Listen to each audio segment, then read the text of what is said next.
ദൈവത്തിന് സർവമഹത്വവും ഉണ്ടായിരിക്കട്ടെ. വിശുദ്ധ കത്തോലിക്ക സഭയിലൂടെ നമ്മുടെ കർത്താവ് ഈശോ മിശിഹ ആത്മാക്കളുടെ രക്ഷയ്ക്കും നിത്യസൗഭാഗ്യത്തിനും വേണ്ടി നൽകിയിട്ടുള്ള സ്വർഗീയമായ വെളിപ്പെടുത്തലാണ് ദൈവകരുണയുടെ തിരുനാൾ ആഘോഷം. എല്ലാ വർഷവും ഈസ്റ്റർ കഴിഞ്ഞ് വരുന്ന ഞായറാഴ്ച ദൈവകരുണയുടെ തിരുനാളായി ആഘോഷിക്കണമെന്നുള്ളത് നമ്മുടെ കർത്താവ് ഈശോ മിശിഹായുടെ ഹൃദയാഭിലാഷമാണ്. ഈശോയുടെ നിർദ്ദേശപ്രകാരം ആത്മീയ ഒരുക്കത്തോടുകൂടി തിരുനാൾ ആഘോഷിക്കുന്നവർക്ക് എല്ലാ പാപങ്ങളിൽ നിന്ന് മോചനവും അവയുടെ ശിക്ഷകളിൽ നിന്ന് സമ്പൂർണ്ണ വിടുതലും ഈശോ വാഗ്ദാനം ചെയ്യുന്നു.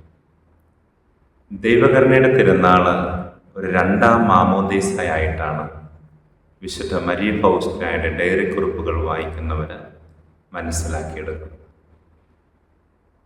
ഒരുക്കത്തോടുകൂടെയുള്ള തിരുനാൾ ആഘോഷം ഈശോയുടെ കരുണയിൽ ആശ്രയിക്കുന്ന ഒരാത്മാവിന് സമ്പൂർണ്ണ പാപമോചനവും ശിക്ഷകളിൽ നിന്ന് വിടുതലെന്നാണ്.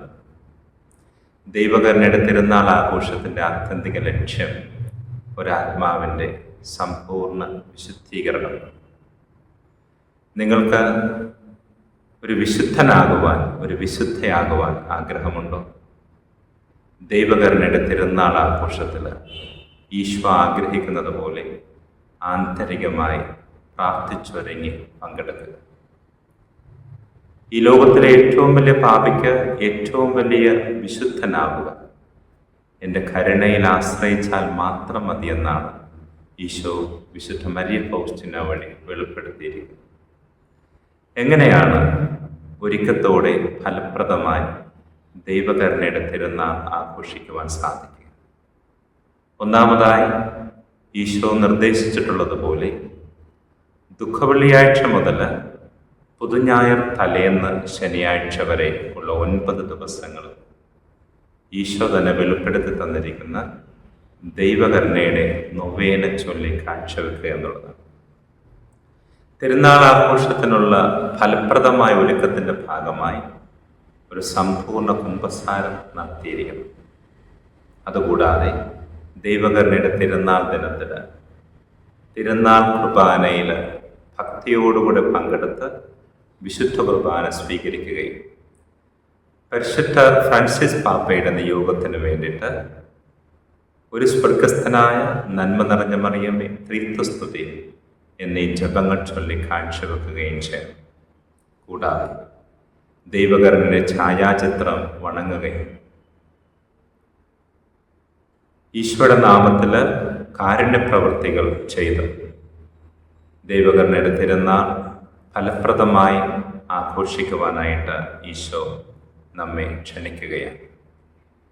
ദൈവകരുണയുടെ തിരുനാൾ ആഘോഷം ബാഹ്യമായ ആർഭാടങ്ങളോടുകൂടെയുള്ള ഒരാഘോഷമല്ല, നേരെ മറിച്ച് ആന്തരികമായ ആത്മീയ ഒരുക്കത്തിലുള്ള ദൈവകരുണയിലുള്ള പാപിയായ ഒരാത്മാവിൻ്റെ ആശ്രയമാണ്.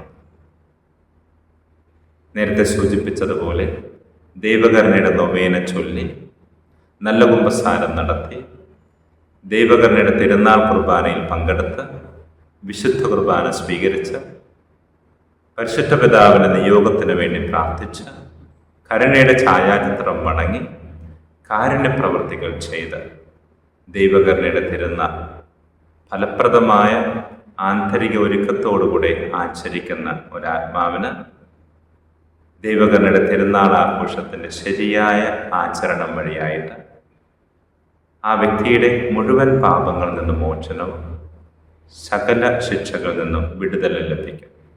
അങ്ങനെ ഒരു രണ്ടാം മാമോദീസ സ്വീകരിച്ച് ദൈവത്തിൻ്റെ അനന്തകരുണയാൽ വിശുദ്ധീകരിക്കപ്പെട്ട ഈ ആത്മാവിന് ദൈവസന്നിധി പ്രാപിക്കുവാനുള്ള വരപ്രസാദ പൂർണ്ണത ലഭിക്കുന്നു എന്നുള്ളത് ഈ തിരുനാൾ ആഘോഷത്തിൻ്റെ ഏറ്റവും വലിയ പ്രത്യേകതയാണ്.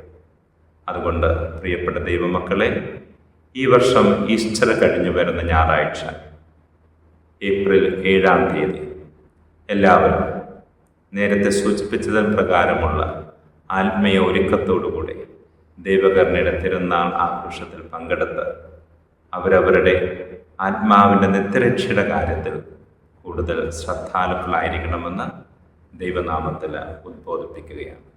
ദൈവകരുണയുടെ ഭക്തിയും ദൈവകരുണയുടെ തിരുനാൾ ആഘോഷവും വഴി ഒരാത്മാവിന് മുഴുവൻ പാപങ്ങളിൽ നിന്ന് മോചനവും അവയുടെ ശിക്ഷകളിൽ നിന്ന് വിടുതലും സംലഭ്യമാകുന്നത് ആ ആത്മാവിന് ഈശോയുടെ കരുണയിലുള്ള സമ്പൂർണ്ണ ആശ്രയം വഴിയാണ്. എൻ്റെ കരുണയിൽ പൂർണ്ണമായും ആശ്രയിക്കുന്ന ഒരാത്മാവിൻ്റെ വിശുദ്ധീകരണം ഞാൻ തന്നെ ഏറ്റെടുക്കുമെന്നാണ് ഈശോ വിശുദ്ധ മരിയ ഫൗസ്റ്റീന വഴി വെളിപ്പെടുത്തിയിരിക്കുന്നത്.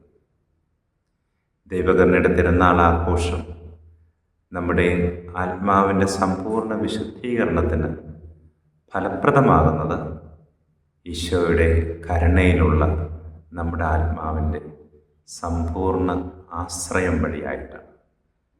പാപികൾ എൻ്റെ അടുക്കൽ വരുവാൻ ഭയപ്പെടേണ്ട, അവർക്ക് വേണ്ടിയിട്ടാണ് ദിവ്യസക്രാരികളിൽ കരുണയുടെ രാജാവായി ഞാൻ കാത്തിരിക്കുന്നത് എന്ന് ഈശോ അരുൾ ചെയ്തു.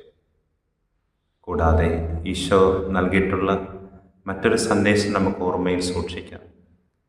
എൻ്റെ കരുണയുടെ കരങ്ങളിലൂടെ രക്ഷപ്പെടുവാൻ വിസമ്മതിക്കുന്ന ആത്മാക്കളെ എൻ്റെ നീതിയുടെ കരങ്ങൾ പിടികൂടും. നീതിയുടെ വിധിയാളനായി ഞാൻ എഴുന്നള്ളുന്നതിനേക്കാൾ മുൻപേ കരുണയുടെ രാജാവായി ഞാൻ വരുന്നു എന്നാണ് ഈശോ വെളിപ്പെടുത്തിയിരിക്കുന്നത്. അതുകൊണ്ട് പ്രിയപ്പെട്ട ദൈവമക്കളെ, കരുണയുടെ രാജാവായ ഈശോയുടെ പീഡാസഹനത്തിൻ്റെ യോഗ്യതയാലുള്ള ദൈവത്തിൻ്റെ അനന്തകരുണയെ സമ്പൂർണമായും ആശ്രയിച്ച് നമ്മുടെ ആത്മാവിൻ്റെ മുഴുവൻ വിശുദ്ധീകരണവും നമുക്ക് ഉറപ്പാക്കാം. അതിന് പിതാവായ ദൈവം നമ്മേവരെയും അനുഗ്രഹിക്കുമാറാകട്ടെ.